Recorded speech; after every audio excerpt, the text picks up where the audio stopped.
Duto mag apaya ma Kangundo ka giywak ni achudhe osebedo ka dwaro asoya kuomgi e yor agoko ka giwacho ni gibiro darogi kendo muko ute duto manie lono ero mar eka 15.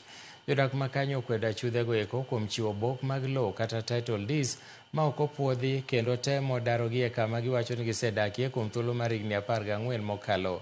Jaod bura ma Embakasi West Mwak Mureithi Mwenje notwako jong'anyogo kojiwogi mondo mi onyisgi ni onge jogo mabiro darogi e lopegi. Mwenje omedo ni osechwalo wachno ne riwruok matayo weche mag lope pachoka kendo rito dwoko. Tuliingia hapa 2000 tukapatiwa allotment letter na Minister of Lands na tukakuja tukakuwa settled on 2000.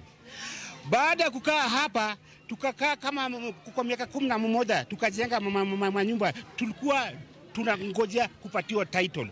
Wakati tulienda kufuatilia tupatiwe hiyo title, tukaenda hapa HDD Dandora.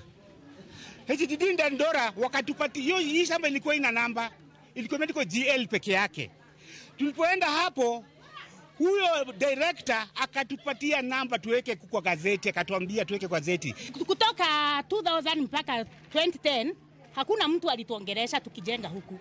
Lakini 2011 wakati tulienda kufuatilia ndio tuanze kulipa rates na nini, ndio tulijipeleka kwa kanjo, ndio tuambiwe tupewe way forward, ndio tujue vile tutaendelea.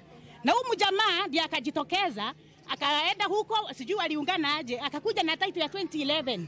Or which sisi tuliingianga hapa 2000. Alipata 2011 title yake, sisi tukiwa ndani.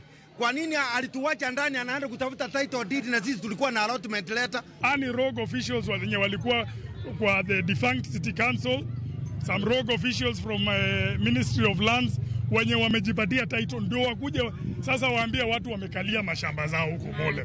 Hiyo ni kitu hatutakubali.